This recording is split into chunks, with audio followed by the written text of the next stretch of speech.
kebanyakan orang masih tidur. Namun tidak di sebuah rumah di kawasan Menteng, Wadas Timur, Jakarta Pusat. Seisi rumah itu sibuk dengan usaha mie telur yang dirintis seorang perempuan di sana yang tanpa dinyana tak hanya mampu menghidupi orang-orang dalam rumah itu, tapi juga banyak orang di pelosok Jabodetabek.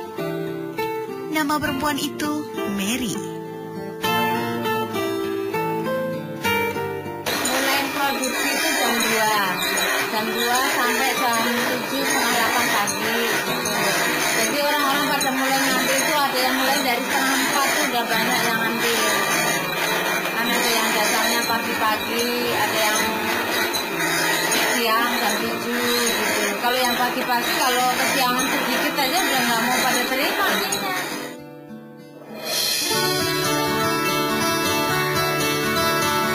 Iya, sudah 30 tahun Bu Mary membuat mie. Awalnya ia hanya ingin membantu pekerjaan sang suami yang berdagang mie ayam dengan membuat mie telurnya sendiri. Memang bikinnya cuma 2 bal waktu diajarin itu. Habis bikin mie ya dagang bapaknya tuh. Dari nol kan, nggak punya apa-apa, rumah masih ngontrak setahun gitu. Terus habis bikin mie dagang ya. Banyaklah orang mencibir kan dulu tuh yang bisa bikin mie kan cuman orang Cina-Cina kan, orang yang kulit putih. Kalau saya kan istilahnya orang Jawa kok ini gitu. Mie saya tuh dikirain dulu juga pada dagang pakai babi kan gitu. Enggak inilah apa tuh, pada nggak percaya waktu bikin mie itu. Merintis usaha memang bukan suatu yang mudah. Ejekan, cemoohan, fitnah datang bertubi-tubi. Namun semangat Bu Mary tak pernah surut. Berawal dari 1 gerobak mie, kini Bu Mary memiliki 400 gerobak mie ayam yang tersebar luas di seluruh pelosok Jakarta. Nah ini anak, buat tadi lagi ngepres makan mie. Nah, setelah udah matang, halus begini, matangan berapa kali? Enggak bisa sekali 2 kali, pokoknya sampai halus. Kadang-kadang sampai 7 kali, 8 kali. Kalau belum halus, belum selesai nih, baru dipindahkan bagian dari rumah. Setelah ini sampai halus, baru dipindah ke sini. Setelah jadi mie ini dibentuk, ada yang pesen mie gepeng. Ini seperti ini bisa gepeng bisa. Kalau yang mie gepeng gini.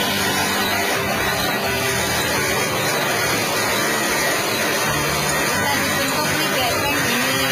Kalau yang ini mie keriting ini.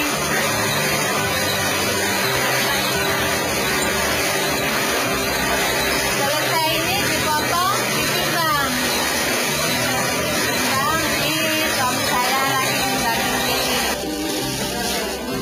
Jadi setiap hari tuh emang terjun, nggak pernah libur. Bapaknya langsung terjun sendiri. Jadi nggak pernah diserahin ke anak buah. Supaya saya jaga kualitas sama itu apa kualitas, namanya makanan itu kan harus ini sendiri itu, nggak bisa serahin ke anak buah. Selain Ibu Mary dan suaminya, proses produksi juga dibantu oleh 7 orang karyawan. Setiap harinya diproduksi sekitar 1 ton mie telur. Para pelanggan tidak hanya berasal dari Jakarta saja, namun juga dari kota lain, seperti Surabaya. Sempat juga kan di sini kan agak repot. Terus sempat juga survei di Surabaya, beli mie di Surabaya. Ternyata pas lagi kita ganti, yang beli protes, kok rasanya beda. Oh akhirnya kita beli lagi ke sini gitu. Mie-nya lebih enak di sini gitu.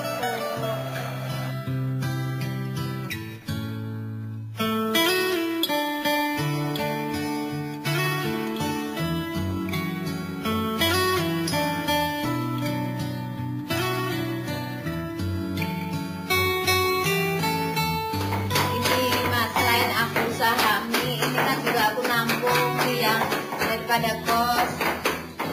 Nih, lagi nyiapin pengen dagang ini. Ini dari Bekasi.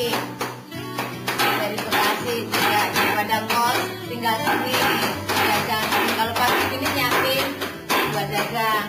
Ini tinggal di Tangerang. Rumahnya di Tangerang. Sini dagang. Ini lagi nyiapin untuk dagang. Kalau ini Minangkabau. Ada juga yang dari Depok. Depok juga lagi pada belanja nih. Sebagian ini nyiapin untuk dagang nanti. Bu Mary memang tidak mengenal teori bisnis seperti yang diajarkan di bangku sekolahan. Ia hanya mengandalkan modal kepercayaan. Ia pinjamkan gerobak-gerobak mie kepada orang-orang yang mau berdagang tanpa syarat apapun.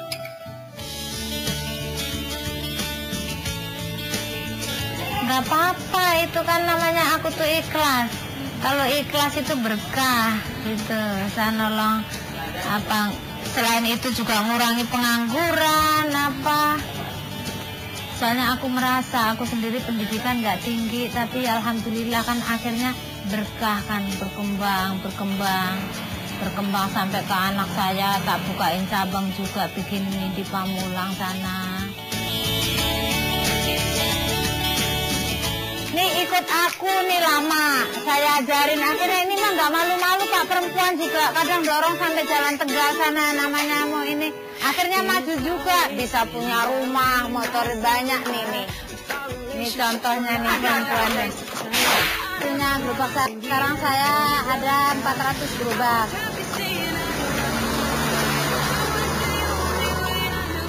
Saya mau kenalin. Ini namanya Srianto. Ngambil mie di aku sudah 20 tahun. Karena yang kualitasnya bagus tuh, misalnya ada bahan pengawetnya, itu makanya saya ngambil sama Bu Mary. Kayaknya juga banyak yang nawarin, cuma ada sama Bu Mary yang ngambil minyak yang bagus tuh kualitasnya, terus minyak yang emang bagus, tuh nggak ada rasa apa-apa, campuran apa-apa nggak ada. Ya alhamdulillah Bu udah bisa nyukupin sekolah anak-anak, juga nyukupin sehari-hari, itu kayak istilahnya kebutuhan aja sehari-hari.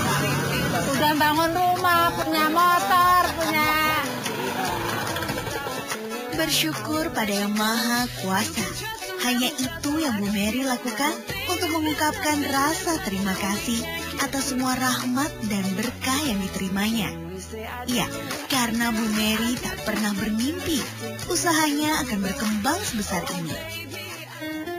Ya, bersyukur aja, kita harus bersyukur sama Allah aja. Karena memang dulu tuh seorang nggak punya pendidikan juga, nggak ada. Akhirnya aku kan dikasih ya berkah kayak gini lah gitu. Ya puas nolong orang-orang itu yang orang nggak mampu, yang orang pengen usaha nggak punya modal, tak kasih modal gerobak gitu. Kalau pemerintah orang ini mana mungkin ngasih pinjaman gerobak gitu kan. Bank pun kalau nggak punya surat-surat mana percaya bank kan gitu.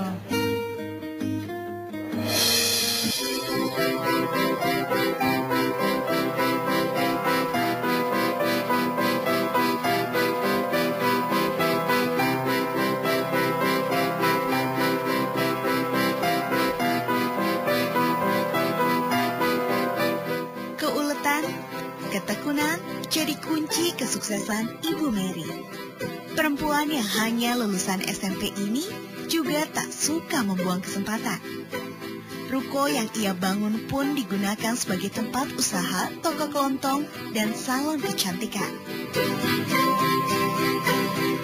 Setiap hari selain dari mie, kalau setiap hari siang ke sini ke toko. Bang, ngurus semuanya. Kalau suami yang itu apa ngawasin itu membuat mie itu dari jam 1 malam sampai jam 7. Setelah itu beresin, saya bagian yang bayar ke bank gitu. Ngurus semuanya udah perempuan, makanya kalau orang usaha itu kan harus gitu, Bu. Suami ya istirahat, orang kerjanya dari malam. Jadi semua yang kerja itu saya. Kerja keras dan ketekunan memang berbuah manis. Tidak hanya mampu menghidupi keluarga dan menyekolahkan anak-anaknya, Bu Mary juga telah menciptakan lapangan kerja bagi ratusan orang yang bekerja untuknya.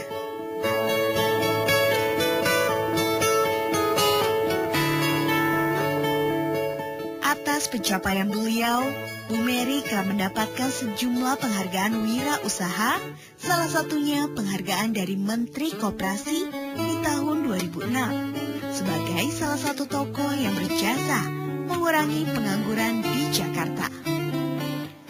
Meskipun telah sukses, Bu Mary tetaplah Bu Mary yang dulu. Seorang yang sederhana namun bersahaja. Ia tak pernah pelit berbagi ilmu.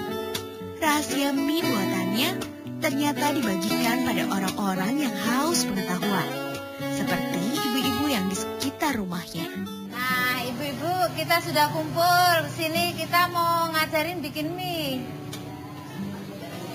Bahan-bahannya ini ya, Bu ya.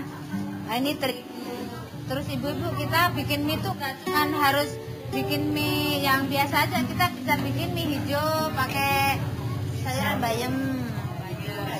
Iya, pakai sawi bisa, pakai bayam bisa. Warna hijau ya. Nah, saya ngajarin ibu-ibu itu biar ini Bu apa?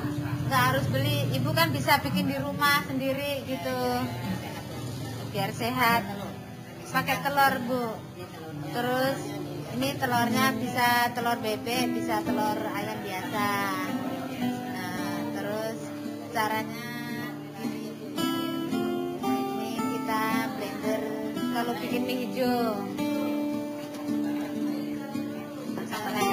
Ini bahannya ya Bu ya, sawi sama ini bumbu-bumbunya. Bumbu-bumbunya ya. Bagi Bu Mary, setiap perempuan punya kesempatan yang sama untuk maju. Di mana ada kemauan, di situ ada jalan. Bu Mary menyadari betul bahwa rizki di tangan Tuhan. Ia tak berpamrih apapun ketika menyebarkan ilmunya dan membuat mie.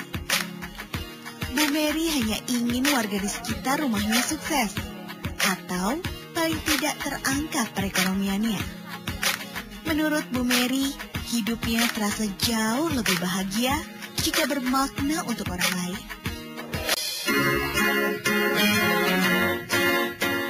Kesuksesan yang kini telah dicapai Ibu Mary tentu tidak bisa dilepaskan dari sosok sang suami, Katijo. Bersama mereka bahu-membahu bekerja keras untuk merintis dan mengembangkan usaha mie telur ini. Bagi Pak Katijo, Bu Mary tidak hanya sebagai istri yang telah memberikannya 3 orang anak, namun juga seorang mitra yang setia. Kalau kerja begitu kasar gini ada keuletan.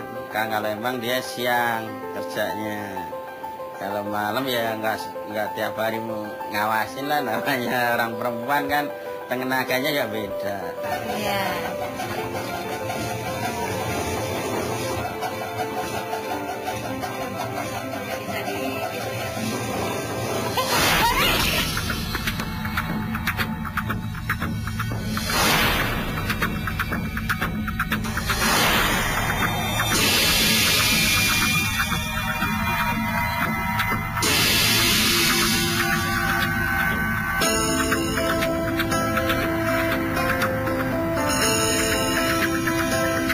Kayak gitu kan bahaya mesin begitu. Kalau dulu manual ya nggak apa-apa, menyagilin megangin belum maju lah waktu masih ngontrak.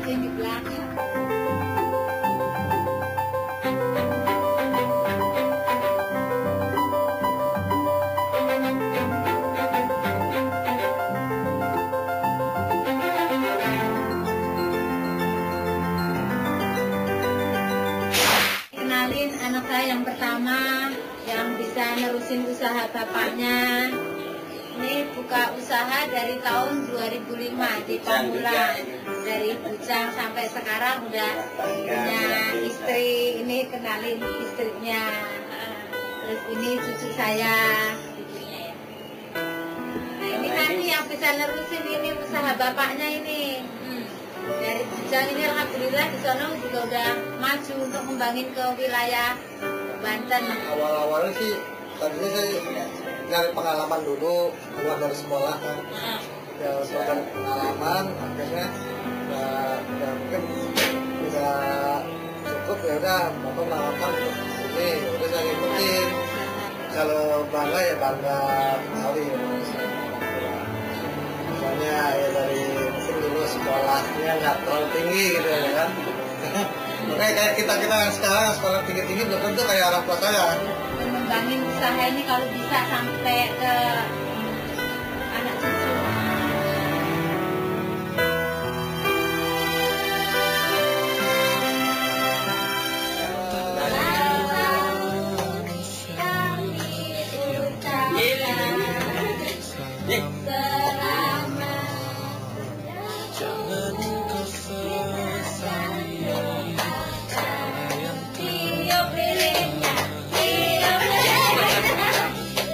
Kita pasti pernah dapatkan cobaan yang berat. Seakan hidup ini tak ada artinya. Usaha saya ini lebih maju lagi depannya. Anak-anak saya juga udah jadi orang yang berguna bagi masa depan, yang bisa nerusin cita-cita ibu dan bapak. Amin.